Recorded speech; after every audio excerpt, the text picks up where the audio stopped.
So hello and welcome to another video. In today's video, we are going to be solving May-June 2024. Okay, so this is the paper that just took place like a few weeks ago, and this is actually the paper that I sat for.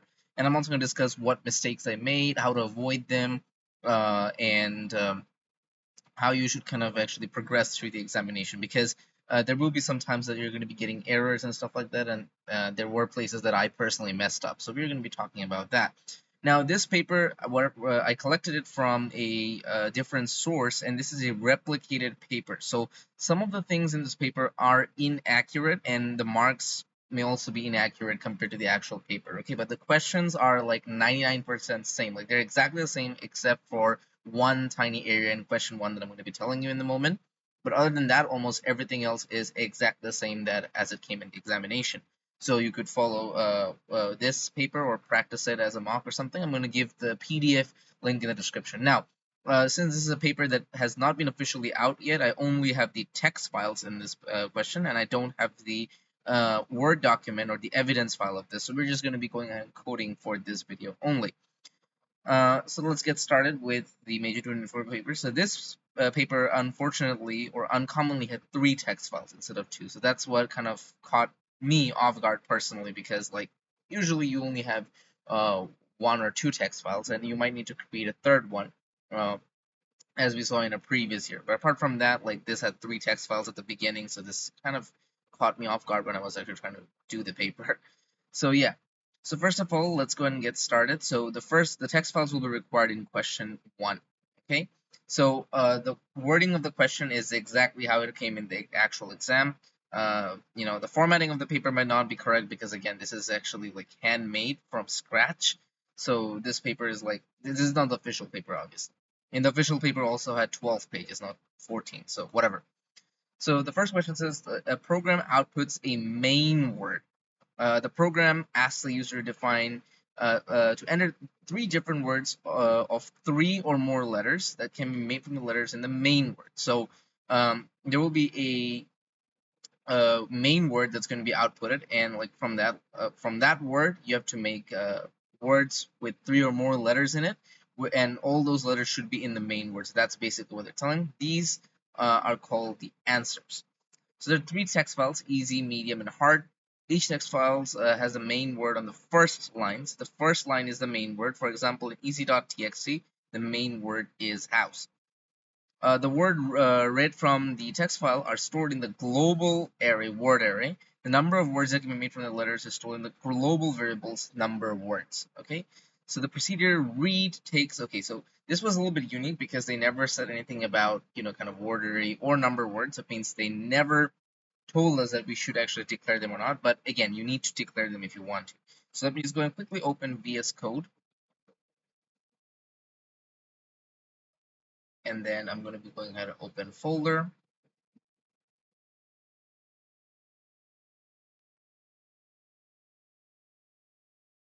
Okay. So once I've opened the folder, what I'm going to be doing is going to new file,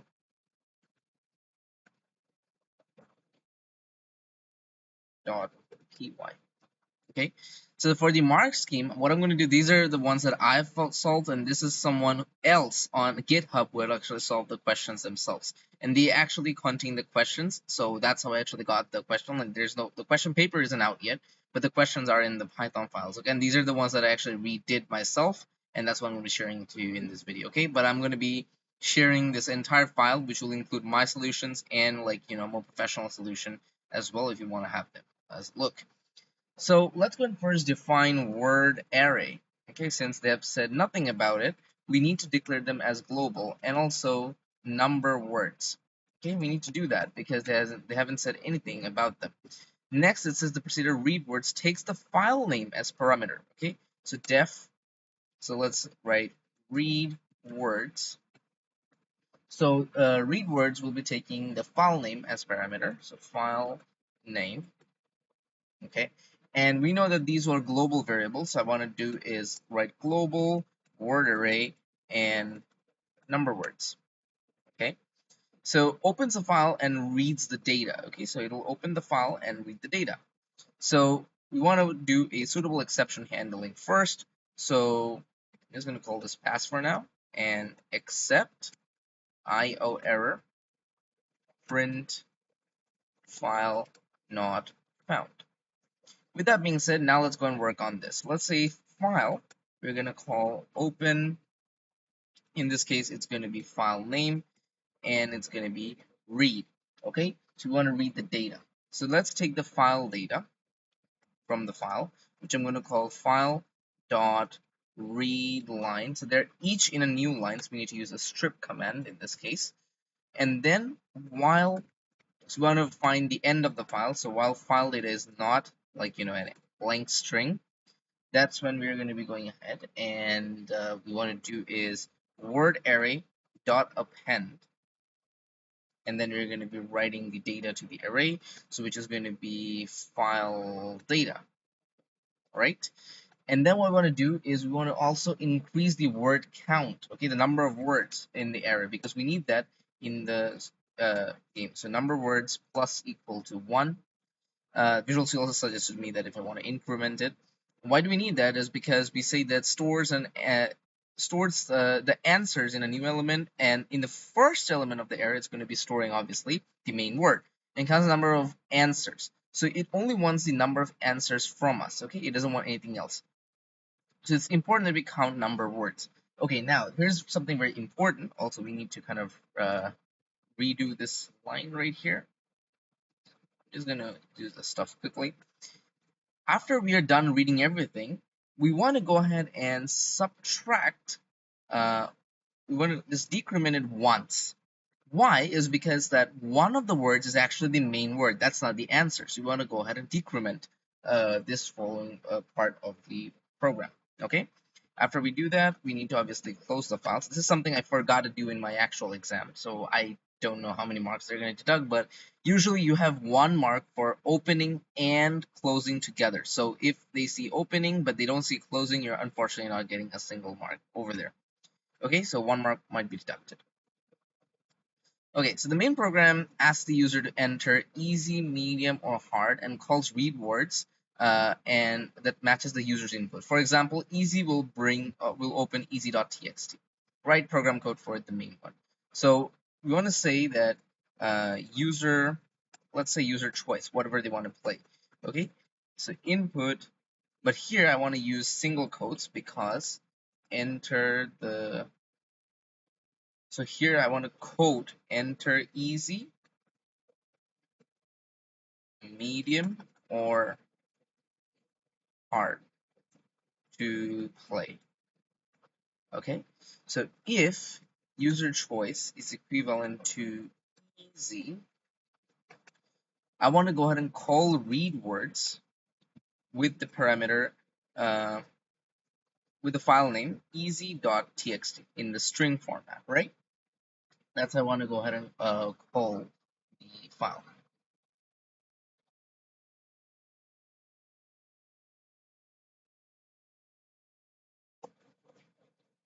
All right, so once that's done, then we've got elif user choice.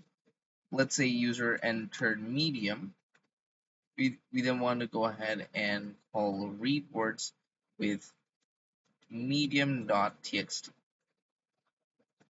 elif, we also want to use elif over here because if it's something else, then we also want to go ahead and output that read words hard.txt. Now you don't need to do this like else print invalid input. You don't need to do this.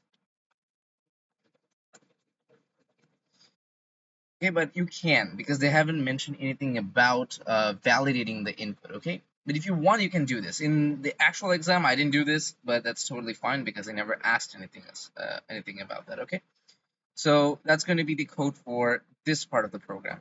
Then I would say like one of the trickiest questions in the entire exam was this because it was a little bit more logical than the usual questions that's being asked. So let's go and take a look at this. So the procedure play outputs the main word, allows the user to enter words until they type in no to indicate when to stop. So output whether each word is correct or not correct, and counts the number of answers that the user gets correct, and replaces each answer with a null value. So in this case, you could actually update the array with something like false or none. But in my case, I'm just going to be using an empty string. So any type of null value is going to work. So in this case, I'm going to be using an empty string. You could use 0. But 0 is not going to be accurate because the entire array is of type string. So you either use none or you either use a blank string. So my procedure for definition of play, for the procedure play. Now, one more thing that you need to kind of consider is the procedure read words call play. Okay. Usually, this question I put it here twice. Okay, that doesn't matter because it's a specimen paper. So what I want to notice over here is that you want to amend the procedure procedure read word so that it calls play. So what I would want to do is, that's why, write play on top of read words. You can do that later as well because obviously you don't know the questions in the actual exams. It's totally fine. Okay. Global. Okay. So my first task is output the main word. Okay, from the actual. So let's write a variable main word in my case, and word array 0. Okay, that's the first element of the array. Okay, so then I want to go ahead and print the main word is, and then main word. Then I want to output print the number of answers, the possible answers, I think. So outputs the main word and the number of answers. So the number of answers, according to the question, I'm just going to type it, which is basically number of words in this case. All right. So once I do that, now I want to go ahead and take a user input. So user answer, let's just call it user answer, is input. Let's also use enter your answer or enter no to stop. Okay, so a suitable message to kind of ask the user for the input. So while I could say user answer is not equal to 0. Okay, so when that is the case, I first need to go ahead and check for a correct answer. So for that, I'm going to use a for loop. So for x in, just to check through the entire array, for x in number words. Okay, so in this case, is it x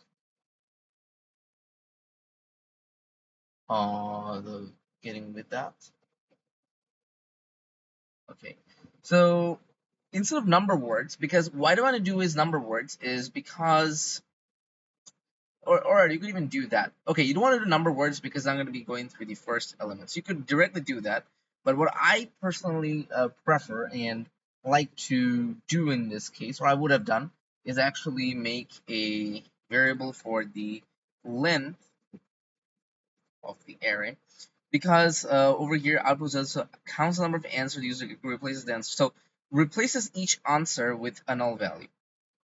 So I probably need to go ahead and further down the line in the code need to change number of words. I'm not sure about that yet. So I'm just going to be using the length of the array itself. So that's going to be word array. So I want to start from 1 to word array. Okay, let's start from 1 to word array.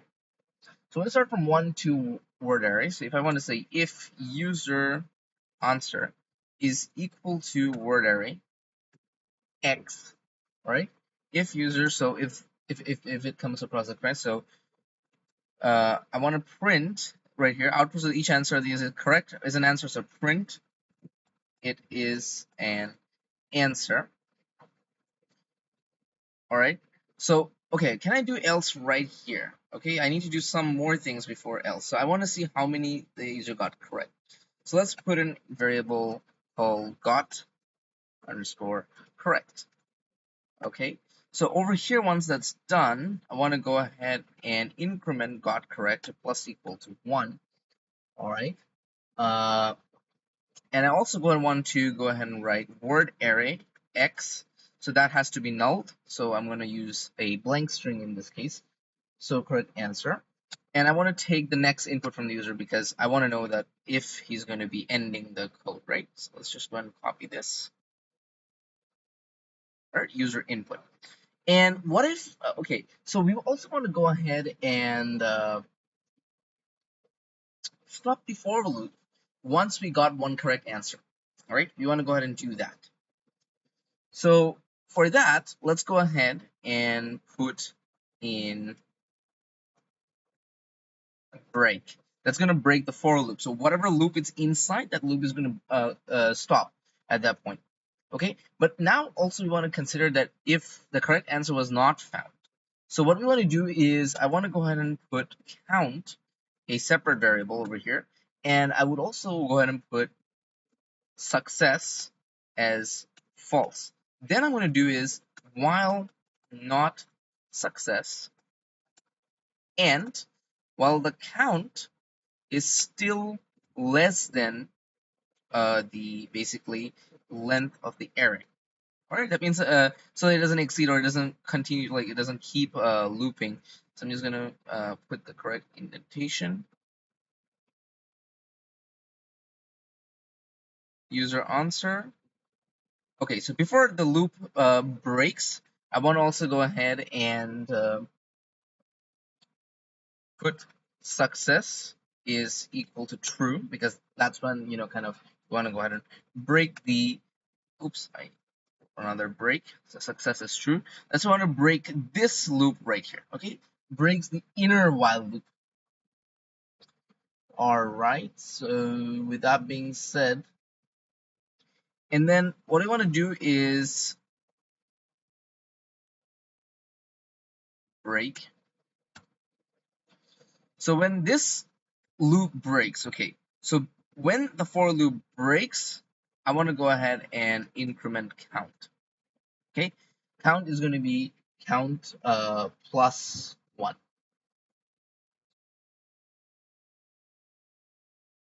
Right, like the for loop has broken, and that's when we are doing count plus 1. Okay, because this loop is going to be running every single time for every single element in the array. Okay, so once that's done, so outside success or outside the correct, so this is where it checks if the answer is correct or not.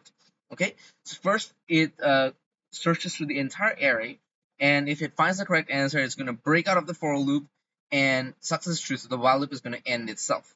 Okay, and what if it doesn't find it inside the for? So the for loop continues for the entire length of the array, and then count is count plus 1. Okay, so count is count. So over here it raises a concern where count is less than the length of the array. Okay, so it's probably going to be then checking it multiple times. That does make the code inefficient, but it doesn't hamper with my code itself. So I think it's okay for now. So let's just continue, and we're going to see. So if it is successful to find the element inside it, the, you know, kind of like if it fails to find the correct answer, that's what we want to go ahead and do is that print this is not this is not a answer, right? We want to go ahead and do that, print, and now I want to take user input once again. So over here, I want to take the input again. All right. So with that done, so for now, this is pretty much it. Okay, this is pretty much it.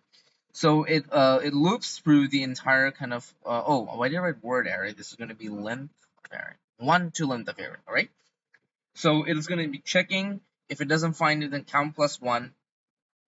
It goes as, oh, okay, so count plus 1 necessary, because like it's going to like go loop again, like the for loop is going to loop again and again and again while the entire array, like until the entire array is like looped, right? So once the entire array is looped, count is going to be turning into let's say in the case of easy, I think easy has 14 data. So let's go and open the easy.txt. It has 14 data.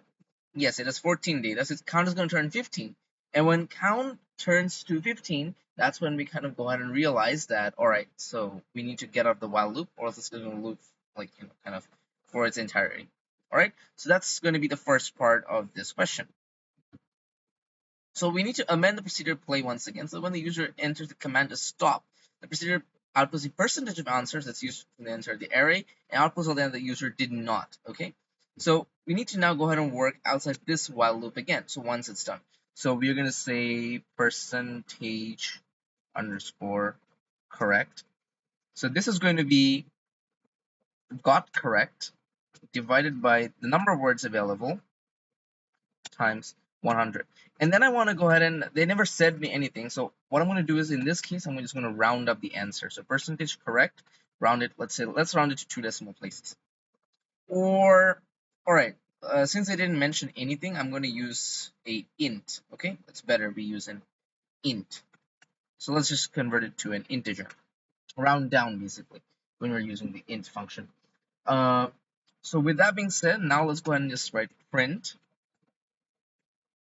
percentage of correct answers is, and then let's go ahead and just print percentage correct. Now for x in range, okay, again this is where we also need the length of array. If word array x is not equal to an empty string, that's when we're going to be going ahead and we're going to print word array x. There we go. So this part of the code prints out all the answers that the user did not enter. Okay. So the procedure read words calls place as we saw right here. So read words after it kind of does number of words minus 1. Then it's going to be calling the procedure. Okay. It's going to be calling the procedure after it closes the file because we don't need the file anymore. So play. It goes with play. So okay, this is the same thing. Okay, now this is the part where it's not exactly like the question paper, okay? But I clearly remember that the first input was it was an answer, and then and then there was a word that wasn't an answer. So in this case, I've just written a key, but the actual word you're going to be finding out once the paper is actually released, okay? And for heart, it goes the same. Like all of the answers were correct in terms of heart. Okay, so now let's try to run the program and see if we have or do we encounter any errors. So first we need to use, okay, there we go, house 14. So for easy, the first input should be she, it is an answer. This next input should be key, this is not an answer. Oh, there's a colon. This is not an answer. Oh, okay, why did I put a colon? Okay, let's rerun it.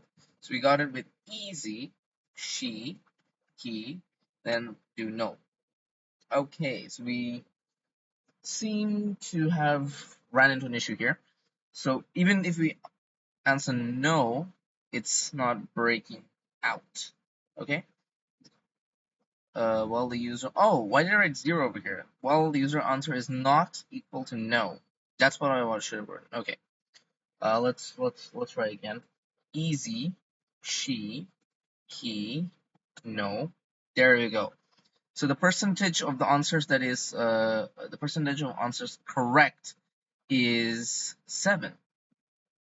So it doesn't output she because she was as the percentage of the answers that were correct is 7%. Isn't it a little bit high? Int got correct. Then we've got number words. Okay, so number of words is like the total number of words that were actually kind of present in it. So yeah, and I remember that yes, we did decrement number of words. I want to go ahead and just try that if we just gave number of words -1, would it make a difference? Okay, just quickly. Should it be that high? Because I don't think it is. Out of the 14, if you just get 1 correct, so 1 by 14 times 100. Okay, it actually is 7%. Okay, never mind. She, he, no. Okay, so this should be the output for our first question. The answer is 7. Okay, if you do it with a calculator. Okay, so the next part of the problem says to use hard.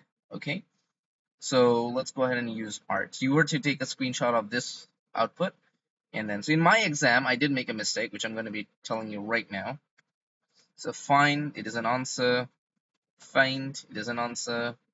Nif, it is an answer. I have no clue what that means. And then we've got no. Okay, so then there's a lot of output, but in my exam, I only took like as much as was visible in the terminal. And the percentage of the correct answers is 3, so it's correct. The answers should have been 3 and 7. In my exam, what I did was I did one error, just a single error, and that's why the second part of my code correctly worked. Okay, the hard part worked correctly. But the first part, where it was easy, did not work. Why? The only mistake I made was using a or instead of an and. What happens is if you use a or, either one of them needs to be true for the while loop to continue. And that's the mistake, because I unfortunately didn't get the time to correct this error after the exam was over. So now if you see, if you actually put easy, she, then he, there you go. This array kind of loops infinitely. And that's the mistake I made during my exam. And I was so confused. And in the end, I just got nervous and just never made it out. Okay, so during the exam, if you do get an error, just please dry run your program. Okay, before making this video, when I was actually retrying the entire paper, I made the same mistake. But again, I just needed to dry run the entire thing. Okay, and you are gonna find your error eventually. So even if you get errors, which you are gonna get, okay, you're not gonna get this entire code in the first try. Okay, trust me. So just dry run your code. Okay, don't get nervous. That's the biggest mistake I made in my life. All right, let's move to the next question. So I also made a silly mistake in this thing, and unfortunately, this caused my entire output to kind of like become gibberish. But let's go to this binary tree. Okay, so for the binary tree, they have actually combined object-oriented programming and binary tree this time. Okay, so it's going to make it a little bit difficult.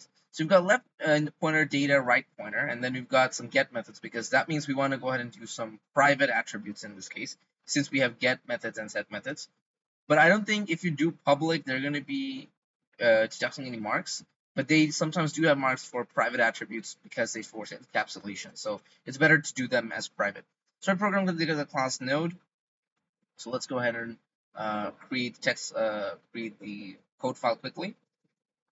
Question 2 underscore j24.py. Okay. So question 2. So in this case, I'm going to be creating a class called node, and inside this class, so def init, okay, I'm going to be having self. So over here, the only parameter that I need is data. Left pointer, right pointer is initially to 1. So let's just call it data parameter. Now we're going to be doing self dot data as instructed. Then self dot left pointer is -1. Self dot right pointer is also -1. Okay, so the next question states me to write all the get methods, get right, get data, and get left. So let's just go ahead and do that. So def get right. Let's maintain the order they have given us. So get they have told us to use get left first. It actually doesn't matter, like kind of do them. So you want to go ahead and return self dot left pointer, then def get right self return self dot right pointer, and finally get get data self. So we want to return self dot data. I think data was in the center, or was okay. No, to get right, then get data. Okay. Next, we need to write all the set methods. So let's just go and do that. So set left. So set left over here assigns a parameter value. Okay. So let's just call it left p. So you could say self dot underscore left pointer is going to be left p. Then def self set right self right p then let's just put right pointer is equal to right p. And then we also, I think, have set data. So yeah, we also have set data. So def set data. You take another data parameter, then self data is going to be assigned data parameter. Okay, so that goes for class, and then now we have another class. So this is where we want to implement the binary tree here according to the questions. Tree class store data about the binary tree. So this is the data about the nodes. So let's just go and collapse this because we don't actually need it now. So let's just get out of it. Okay. Some people might actually choose to do this with an inheritance method, but I think you don't actually need to. So let's put another class over here. In this case, it's going to be tree class. Okay. So constructor introduces first node to -1 and number of nodes to 0. Okay. So def. So this thing doesn't take any parameter. So it's just going to be self. Then we've got self dot. Let's first take a look at first node.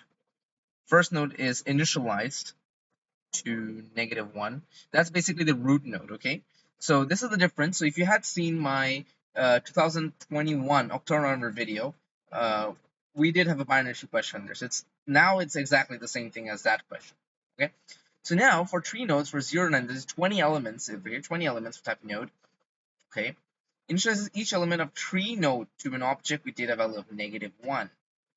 So we want to go ahead and first create tree node. So self tree node, right? Oh, this is just tree. Okay, so over here we put this brackets. Then for x in range, then we've got a 20. Okay, so we want to do self dot underscore tree dot append. This will be to a -1. Okay, so this is the first constructor that's been done. Okay, so now we want to go ahead and do the insert node. So insert node, okay, it's a regular binary tree insertion that we have done in 2021. So it's going to be the exact same thing, but in this time you got to go ahead and make use of, the class node and first number and number of nodes. Okay, so that's pretty much it. That's the only difference we're going to have to deal with. Okay, so let's go and start with insert node. So let's go ahead and do def insert node. So the mistake that I made in my exam takes a node object as parameter. So I wrote my code assuming that I'm going to be getting a node object, and that's what the question has asked me, to take in a node object as parameter. But when I was actually calling my function, when I was actually calling my method of the class, I unfortunately used an integer, and I got no output from a binary tree. So these were the two biggest mistakes I made in my actual exam. Other than that, the exam actually went pretty good. So who knows? So let's go ahead and do new node. Okay. So insert node is going to be taking new node as parameter. Okay. So once it takes a new node as parameters, so we want to first see that if the binary tree is full or not. All right. So if we can see that if self dot number nodes number node. Okay. Self number node. Okay. Why is this being highlighted? It's a number node. It's the same thing.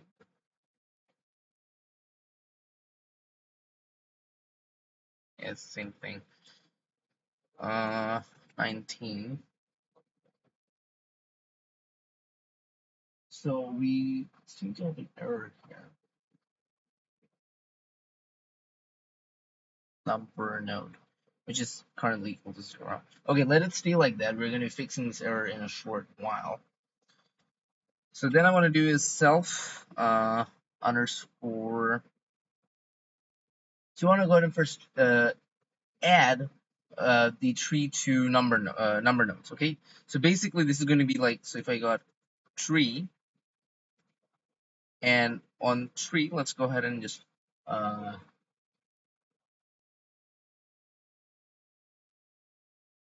new nodes, number nodes. Okay, construct.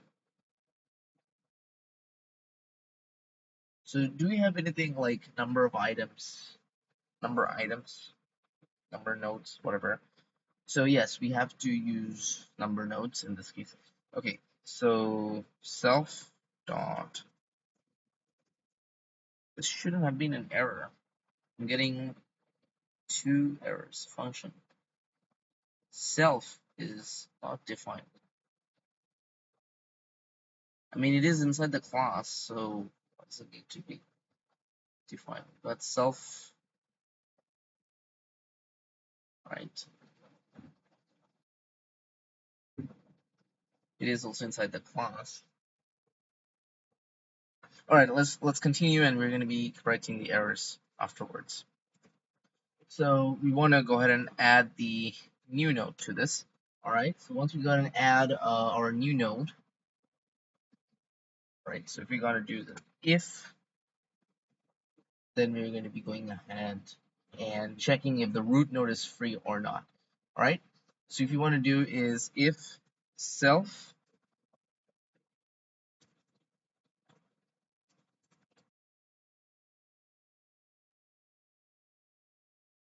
first node, okay,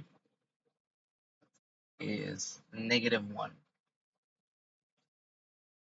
Then we want to go ahead and do is self dot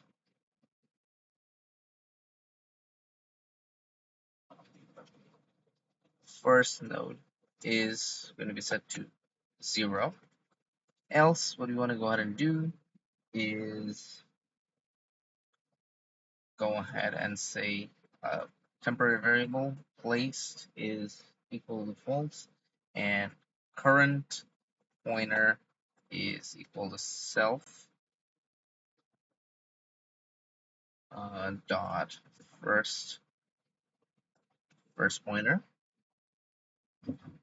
and while not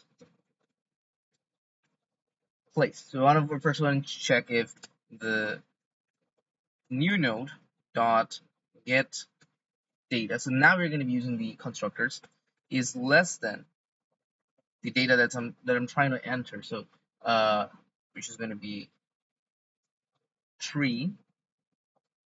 Okay. Hopefully my this is correct. Yeah. So we're going to go to our tree number node, tree number node. I did number nodes here. That's going to be number node. It should be correct. So let's see. So you've got our tree array. Then we're going to be going ahead and doing current pointer. We want to go ahead and get the data for that, and we want to see if it's like less than that. All right, because if it's less than, that's when we're going to go to that left node. Okay. So now we're going to see that if we're going to be seeing that if that node is empty. So if tree current pointer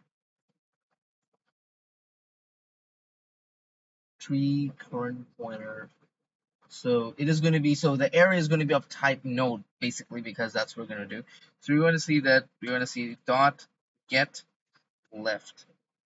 Okay, because tree is of type node, right? So we can easily go ahead and use that to our advantage, right? So that's when we want to do is then we want to use our set method, right? So we want to use self dot tree current pointer. So that's the set left function we want to use. So set left, then we want to do self dot underscore number node. No. Yeah, we want to set, okay, that's the free pointer. So basically now we want the left pointer to point towards number node. Okay, that number of, so that's where we're going to be using that. And then we're going to be saying that placed is equal to true. Okay. Sorry. And then if that's not the case, then we want to say the current pointer is self tree current pointer get left. Okay. So we want to say this, it will get left. All right, so with that being said, else, so that's when if it's not less, that means we want to go to the right pointer. So I'm going to be copying it's the exact same thing here because we just need to modify a little bit of things. So you just want to get right, set right, get right.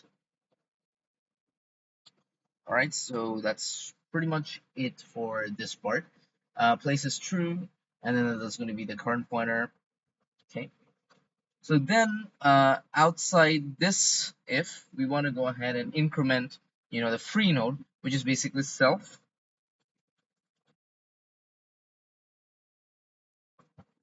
plus equal to 1. And finally, else, if that's not the case, does it actually want us to kind of output increments number nodes, 0 first nodes, parent node, left node. So it doesn't want us to give anything like that. So we just go ahead and just print else the tree is full. Okay. So that should be doing our insert node method. So that's going to be new. Should have worked, right?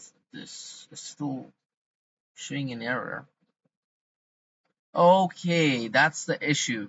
Remember, we need to use self because it's within the class. I forgot to declare self here. Okay. Uh, Usually I'm actually used to PyCharm, which does the self automatically. So def output insert node, then you've got output tree. Sorry, output tree. Output tree again. Make sure you do the self. So output tree outputs a left pointer, the data right where each node has been inserted in the tree. The outputs are prints in the order they're saved. So what we want to do is for x in range, then that is self dot number node. That means the number of items that are in the node, okay, up to the free node basically. That's what we want to do is like, let's say print, okay. So that's when we're going to print self dot tree x get left, okay. Then we want to do is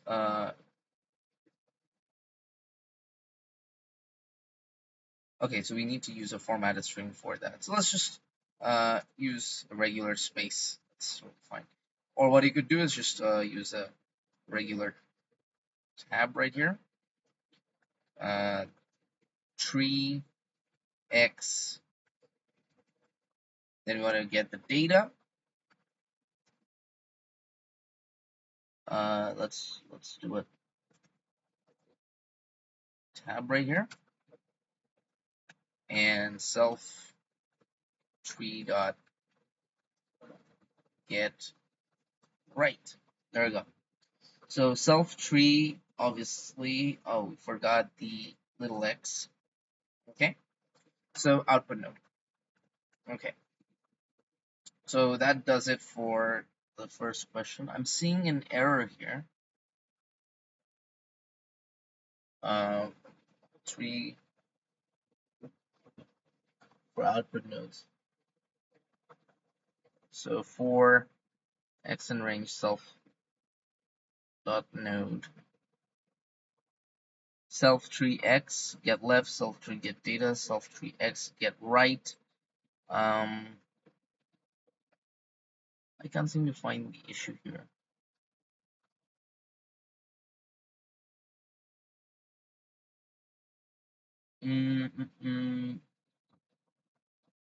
Something is wrong. Oh, okay, I can see that too. I can see a red. Oh, okay. Okay. Okay. So with that being said, now the main program creates an instance of tree class with the identifier the tree. So the tree is tree class. That's it, right? The tree, that means tree class. And then I want to do is the tree. As we can see, we need to insert. So insert node. Here is where I made the mistake. I need to take a node object as parameter. So node 10. What I was doing is I was just calling 10. And unfortunately, that's the only reason I didn't get an output during my exams. Just don't get nervous, guys. Just be cool and kind of debug the codes carefully.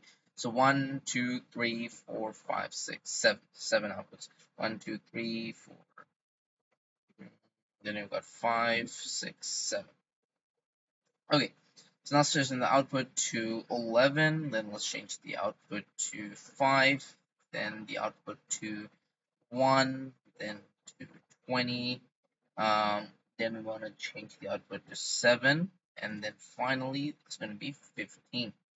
And then after that, what we want to do is test your program by calling output nodes.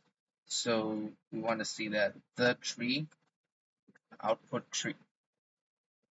Okay, it says output nodes here. But write program code for output. Okay, so this should have been output. It should have been output output three. Sorry, I've written output nodes. Okay, so just bear that in mind. This is a paper that I recreated by myself. I will be making mistakes. Okay, so the tree class has no attribute.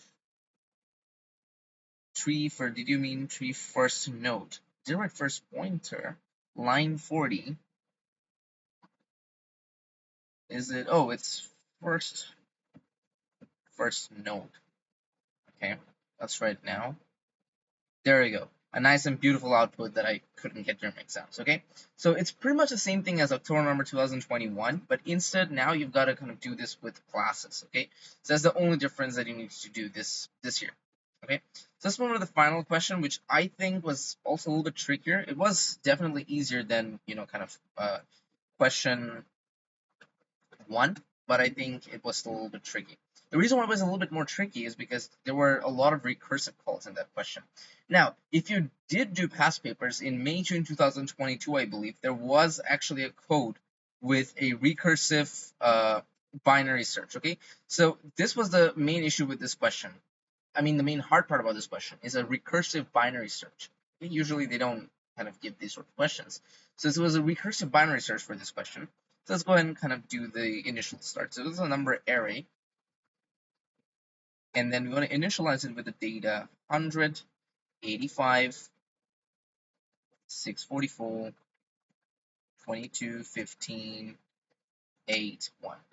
Okay, that was the first task that we need to do. There's declared initialize the local, initialize local to the main program. Okay, so the array, and it is initialized local to the main program. So keep that in mind, because every time you then do this, the array is always initialized as a local to the main program. Okay, so you make sure you follow that instruction.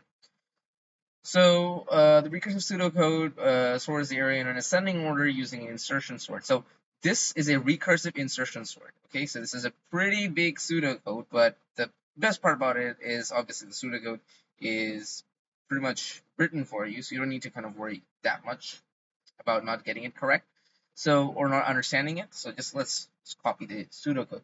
So def of recursive insertion.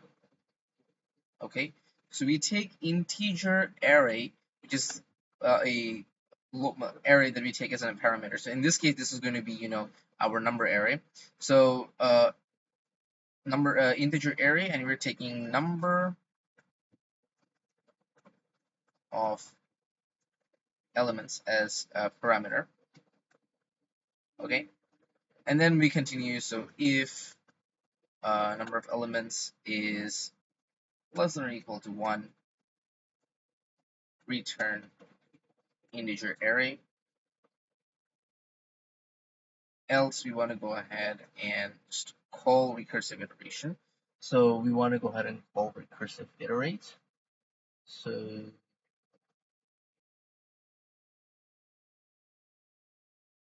we're going to just call recursive insertion, where we put integer array and we put number of elements -1,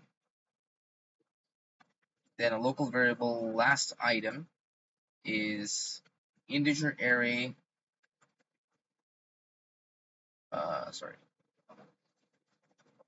number of elements -1, and check item is also a local variable, which is basically the number of elements -2. All right. All right. So then we want to go ahead and end if. So we just exit this, and we want to say loop again is a local boolean variable, false. So if check item is less than 0, that's when we want to go ahead and do loop again. So sorry, loop again is true. Here, loop again is going to be false, right? Um, then we put an else statement. So else, and then we have another if. So we could just make it easy for us and write elif integer array. Then we've got check item. Okay. Check item is less than last item. Then we have loop again is going to be false, right? And that's pretty much the end of this if statement. So then what I want to do is while loop again. So this is a Python semantics syntax that they use here. Nice. So we've got integer array. Okay, why did I do this? Integer array check item +1. Integer. Then we've got integer array. I think it's just check item. There we go. Then decrement check item, and we're going to say if check item is less than 0, then loop again is going to be false, right? Else, so in this case again we could use just elif integer array check item is less than lost item. Then we want to just do loop again is true, and we exit the while loop. Integer array check item +1 they've given us is going to be lost item, and we want to return integer array. So just convert the pseudocode into program code, and then they say write the program code. Okay, there we go. Amend the main program so we can initialize with number array. Output the word recursive and return the contents of the array. So you want to just go ahead and just print recursive, then print the contents of the array. So it's just going to be just recursive insertion. So we want to initialize with number of array, and we have got 1, 2, 3, 4, 5, 6, 7. So you can just count them to be 7, or you could just do len and then output it. Okay. So run Python file. So yes, it does. Yep, it does look quite good to me. Okay. So the next part of the question is just converting them to an iterative insertion sort. Okay. So just write in def iterative insertion, and notice that it performs the same as a recursive function, right? But use iteration instead. Okay, so to perform the same process as the recursive function, what we want to go ahead and do is want to take the integer array as parameter.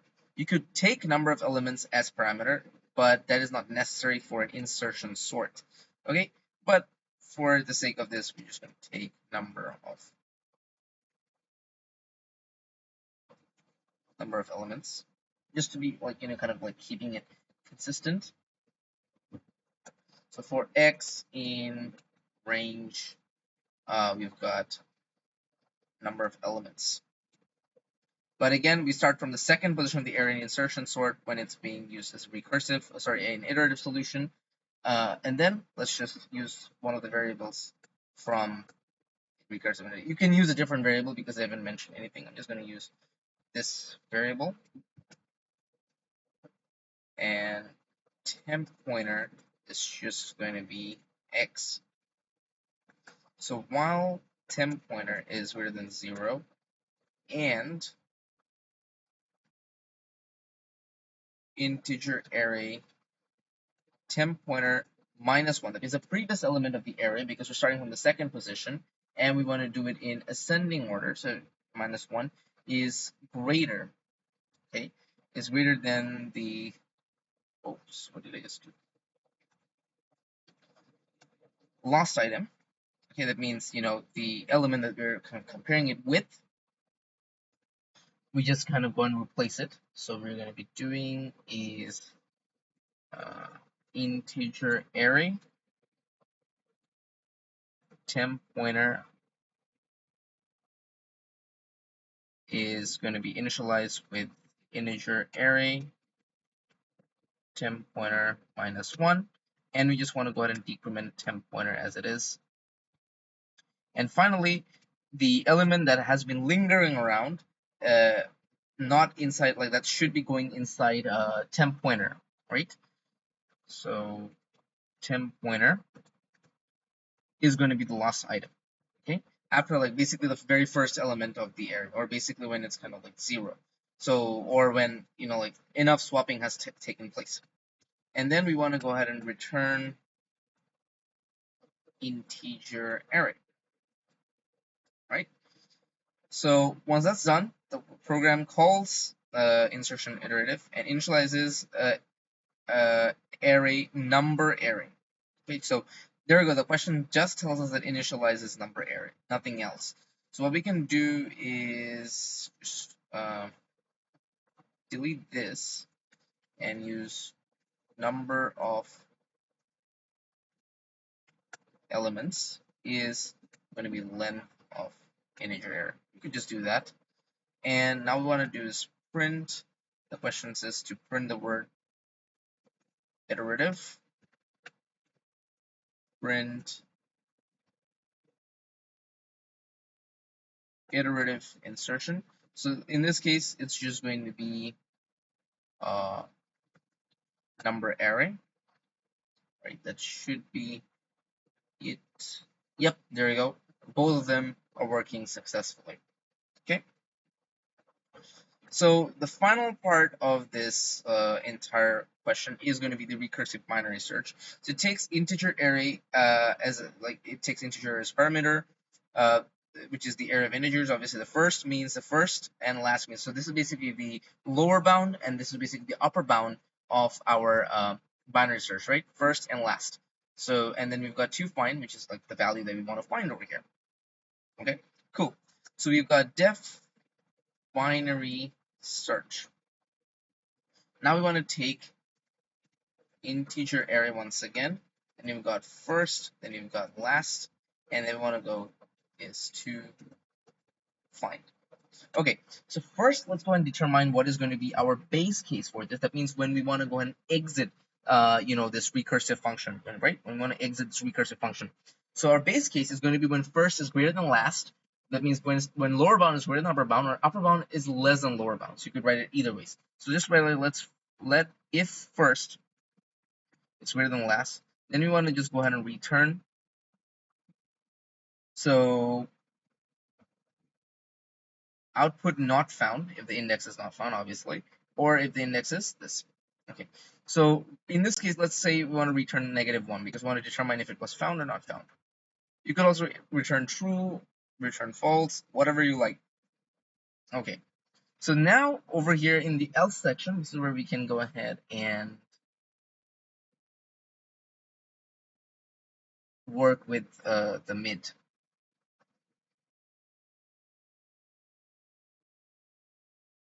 Right.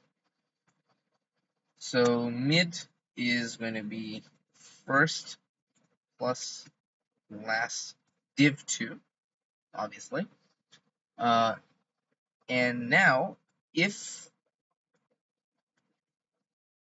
integer array mid is equal to find, then we want to just go and return mid, which is the index where it was found, right? Because the question asks the output the index. Okay, so once it's done, what we want to do is we want to just use an elif, or you could use an else. It's totally up to you. If integer array mid is greater than to find, okay, that means the data is greater than, that means we want to go ahead and search below mid, right? That means we want to go ahead and reduce the upper bound. So we want to do is return binary search integer array. So first, because the lower bound remains the same, and the upper bound changes to mid minus 1, and we've got to find. And finally, if that's not the case, that's when we use else binary search integer array, and we've got mid plus 1 last, which is the upper bound, then to find. That's pretty much it. Yeah, there you go. So now the binary search, the array needs to be sorted, right? So we want to say sorted, oops, wait, plus, let's just do sorted array.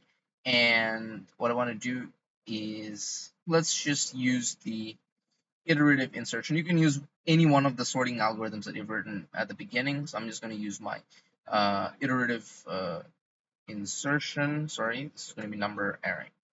Okay. And then what I want to do is use found as a variable. Okay. And I want to call binary search with that. So binary search, then we use the sorted array. The first element is 0. The last element is obviously going to be, in my case, it's going to be obviously going to be 7. Right? So that's going to be, or it could actually, kind of be 6, because like length of array -1, because the indices start from 0. 0, 1, 2, 3, 4, 5, 6. We've got 6 over here. So that should be the thing. And the question asks me to find 644 over here. So 644. So we want to say if found equal to -1, print not found according to the question, right? Else we want to print